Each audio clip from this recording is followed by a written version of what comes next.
Oke, perhatikan. Sekarang kita membicarakan hukum Kirchhoff yang satu loop. Ini saya jelaskan yang satu loop ya. Sekarang ini contoh soalnya. Lihat sana. Ada 3 buah sumber tegangan E1, E2, E3. Sekarang E1-nya berapa? Misalnya kita tulis E1-nya di sini 10 volt. Kita tulis ya 10 volt. Nah, kemudian E2-nya berapa? E2-nya misalnya di sini kita ambil 20 volt. Dan E3 kita ambil 15 volt ya. Nah, ini 15 volt. Oke, sudah. Sekarang kita lihat hambatannya kita beri ada di soalnya ada 3, R1, R2 dan R3. R1-nya anggap saja berapa nih? 10 ohm. 10 ohm. Ya. Kemudian R2-nya berapa? 20, R2-nya 20 ohm. Nah, sekarang R3-nya berapa? 20 ohm aja ya. Sini kita beri 20 ohm. Nah, oke, sudah. Sekarang bagaimana menyelesaikan ini? Sekarang kita yang pertama menghitung arusnya. Ya, menghitung arusnya.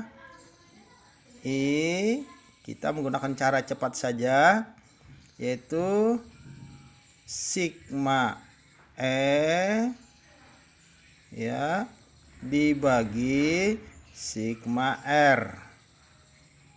Nah, ini. Oke, sudah lihat sana. Sekarang E yang berapa saja? Mari kita lihat sana. E1, kita lihat E1 itu mendorong arus ke atas karena arus itu bersumber dari kutub positif. Yang panjang ini positif. Ya. Kemudian E2 juga mendorong arus arahnya ke kanan karena ini juga positif. Kemudian E3 itu mendorong arus arahnya ke kanan karena ini positif. Tapi kita lihat sekarang putarannya. E1 itu kalau terus berputar itu nanti searah jarum jam. E2 juga mendorong arus searah jarum jam. Sementara E3 itu mendorong arus berlawanan jarum jam. Nah, sekarang yang mana yang mau kita ikuti? Mau searah jarum jam atau yang berlawanan? Kalau kita dalam pikiran kita anggap saja yang searah jarum jam. Kalau searah jarum jam berarti kita menganggap E1 itu positif, E2 juga positif, tapi E3-nya jadi negatif. Tapi kalau kita berpatokan yang berlawanan jarum jam yang positif, berarti E1 dan E2 itu jadi negatif dan E3 yang positif. Nah, sekarang enakan yang mana? Ya, sebenarnya sama-sama enaknya. Sekarang kita lihat yang lebih besar kira-kira searah jarum jam atau yang berlawanan. Kalau yang searah ini ada 2, 10 dan 20, kalau kita jumlahkan 30, yang berlawanan hanya 15, lebih baik kita menggunakan yang lebih besar yang positif. Berarti yang searah jarum jam. Maka boleh saya tulis sekarang di situ E1-nya yang positif. Nah, ini kita dalam rangka mencari I dulu. Ditambah positif lagi E2-nya.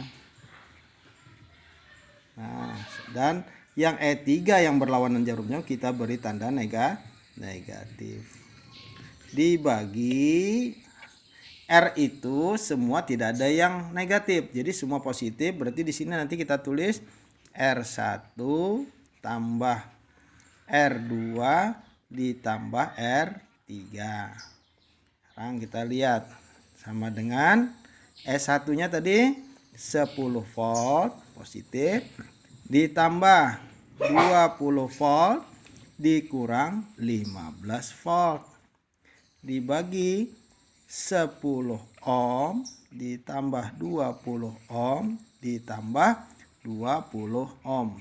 Hasilnya 15 volt per 50 ohm sama dengan 0,3 ampere. Dan di sini positif.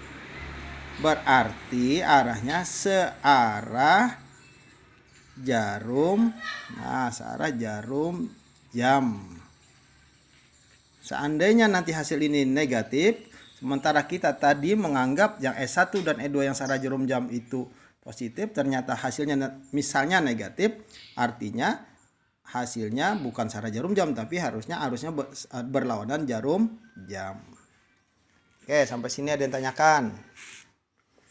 Selanjutnya, kalau misalnya ditanyakan tegangan antara A dan C. Tegangan dari A dan C tadi berarti kita bergeraknya dari titik A menuju titik C. Nah, bergerak dari A menuju titik C itu bisa lewat A ke B ke C atau A ke D ke C. Kita pilih. Nah, sekarang arusnya tadi kan searah jarum jam. Arusnya tadi searah jarum jam.